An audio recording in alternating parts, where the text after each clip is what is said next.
ध्यान दीजिएगा बाबू, ये हमारा एसएससी किरण का संख्या पत्रिका टाइप 2 का पहला क्वेश्चन है। टाइप 1 आप लोगों को पूरा बता दिए थे। करा किसी संख्या को 899 से भाग देने पर शेष 63 प्राप्त होती है, तो उस संख्या को 29 से भाग देने पर शेष क्या प्राप्त होगा। इस टाइप का क्वेश्चन आप लोगों को बताए थे। शेष दिया है और शेष ज्ञात करना हो तो सबसे सिंपल तरीका क्या है, हमें ऊपर जाने की जरूरत नहीं है। जो हमारा शेष दिया है उसी में इससे भाग दे देंगे, जो जिससे भाग देना है। तो 29 से भाग दे देंगे कितने में, 63 में। 29 दूनी 58। अब कितना होगा, 13 में से 8 जाएगा तो 5, खत्म हो गया। तो अब तो कटेगा नहीं इससे, तो शेषफल क्या होगा, शेषफल बराबर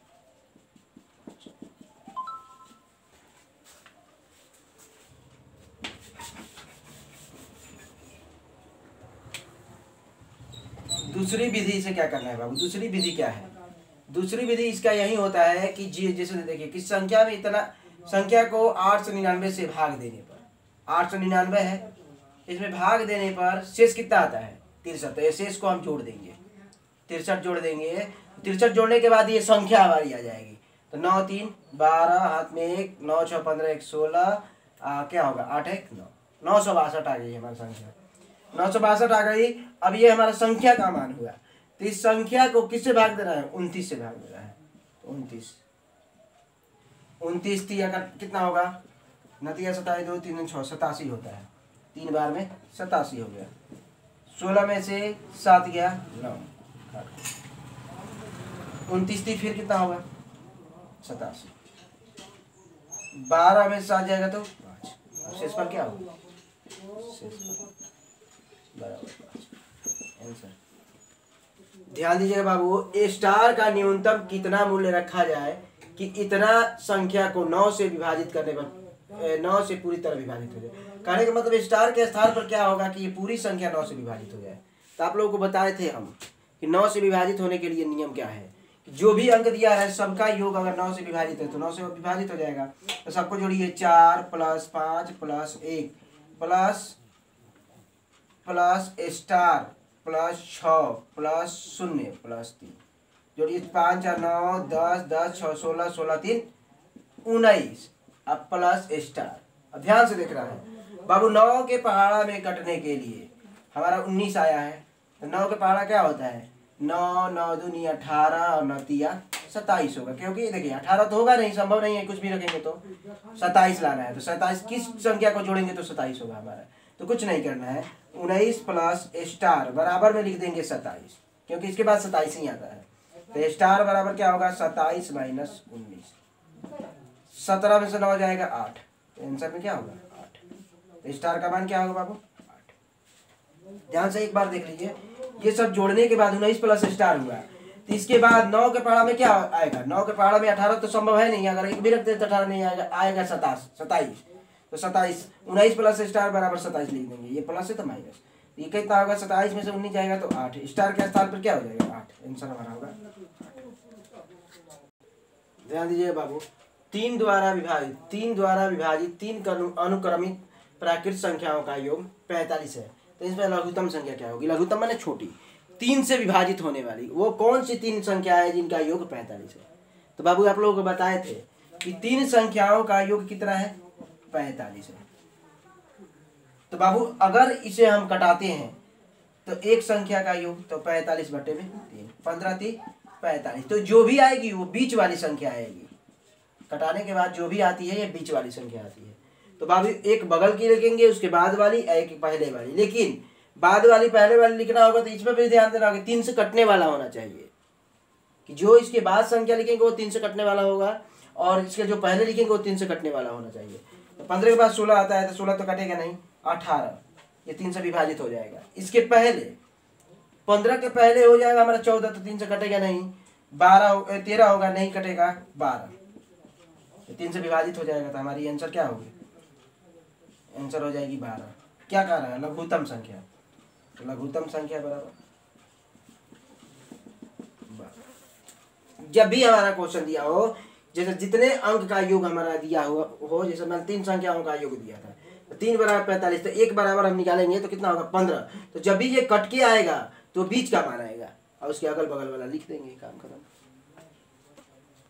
ध्यान दीजिए बाबू, कह रहे कि ये जो संख्या है इससे विभाजित करने के लिए, विभाजित करने मतलब इससे भाग देने पर, इस संख्या को इससे भाग देने पर, विभाजित करना मतलब भाग देने पर विभाज्य है, तो p का न्यूनतम मान क्या होगा, मैंने p का यहाँ पे न्यूनतम मान कौन सा रखेंगे कि इस संख्या से पूरी तरह विभाजित हो जाए। तो देखिए बाबू कटाते हैं, इसके पहाड़ा भी ये 10 बार में कट जाएगा, अब 5 के पहाड़ा में भी कटेगा, 5 के पहाड़ा में भी कटेगा, 5 से कटाते हैं, 5 का ही 5, 0 5 9 45, 5 दूनी 10।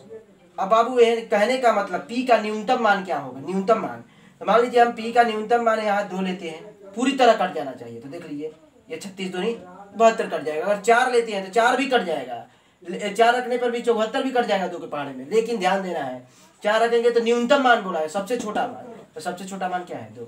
अगर रखते हैं देखिए p का वैल्यू अगर मान लीजिए हम रखते हैं 2, तो 2 रखते हैं तो 36 दूनी, तो यानी कि पूरी तरह ये कट गया, यानी कि p का न्यूनतम मान क्या होगा हमारा, p का न्यूनतम मान होगा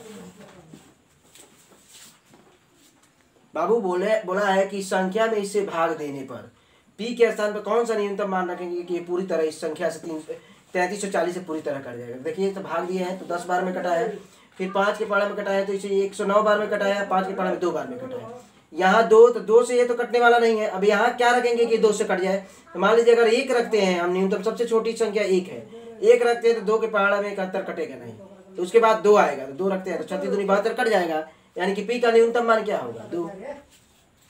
क्वेश्चन नंबर बाबू हमारा 5 है, विभाजन के किसी प्रश्न में भाजक भागफल का 4 गुना और शेषफल का 3 गुना, यदि शेषफल 4 है तो भाज्य ज्ञात करें। हम लोग छोटे क्लास में भी पढ़े हैं कि भाज्य बराबर भाजक गुना भागफल जोड़ शेष। तो पहले देख लिया जाए कौन सा मान दिया है हमारा, सब लिख दिए, शेषफल का मान दिया है 4, यहाँ हम 4 लिख दिए। अब क्वेश्चन में पढ़िए क्या कर रहा है कि शेषफल से चलेंगे, यहाँ भाजक भागफल का 4 गुना, तो भागफल तो दिया नहीं है, शेषफल का 3 गुना, भाजक जो है शेषफल का 3 गुना है, शेषफल का 3 गुना, तो शेषफल तो दिया है, इसका 3 गुना ये है, तो 4 का 3 गुना कितना होगा 12। अब उसके बाद क्या कर रहा है कि भाजक, ये भाजक भागफल का, भाजक जो है भाजक, ये भाजक भागफल का कितना गुना है 4 गुना है, तो ये भागफल का 4 गुना, तो ये कौन सा अंक रखें कि ये 4 गुना हो जाए, तो भाजक जो है भागफल का 4 गुना, इसका ये 4 गुना है, तो मान लीजिए हम 3 रख देते हैं, तो देखिए 3 चौके 12 हो जाएगा। अब क्रिया कर लीजिए, यहाँ गुना होगा, इसके बाद ये प्लस होगा, 12 आई 36 गुना प्लस 4 बराबर कितना होगा 40। तो संख्या क्या है, भाजक क्या है 4। इस टाइप का क्वेश्चन आप लोग टाइप में भी बता चुके हैं, देख लीजिए एक बार। दो संख्याओं का गुणनफल 9375 है तथा बड़ी संख्या को छोटी संख्या से भाग देने पर भागफल कितना आना चाहिए 15 आना चाहिए, तो दोनों तो संख्याओं का योग क्या होगा, पहले ध्यान देना है बाबू, एकदम सिंपल चीज तरीका है, हम बताए थे गुणनफल वाले को क्या करना है, ठीक है ध्यान देना बाबू। एक क्या है 9375, इसे पहले हम तोड़ लेंगे, 5 3 से हो सकता कट जाएगा, हाँ कट जाएगा, 3 तरीके 9, 3 इकाई 3, 3 दूनी 6, 3 5 15, फिर 5 से कटाएंगे, 5 से 30, 5 10 50 25, फिर 5 से कटाएंगे, 5 से 5 कहीं 5 5 10 50 25, फिर 5 से कटाएंगे 25, फिर 5 से कटाएंगे 50 25। भागफल क्या आना चाहिए, बड़ी संख्या को छोटी संख्या से भाग देने पर भागफल 15 होना चाहिए, यानी कि भागफल 15, यानी कि ऊपर हमारा मान जो आना चाहिए 15 आना चाहिए। तो सिंपल से तरीका क्या है, पहले हम 15 ऊपर लिख देते हैं, ये तो क्लियर है, 15 हमने लिख दिया, पंक्ति आई 15। अब बचा जितना उसमें 2 पार्ट ऊपर लिखेंगे या 2 पार्ट नीचे लिखेंगे, ध्यान से देखिएगा। तो क्या होगा बाबू, 5 4 है तो ऊपर लिखेंगे 2 और नीचे लिखेंगे 2। अब क्वेश्चन में क्या कह रहे हैं बाबू कि भागफल 15 है, तो संख्याओं का योग क्या होगा, तो एक संख्या देख लीजिए ऊपर क्या आ रहा है संख्या, तो 15 5 75, आप 75 5 50 25 2 5 7 35 2 37 375 आ गया है ऊपर का मान, और यहाँ 50 25 आ गया।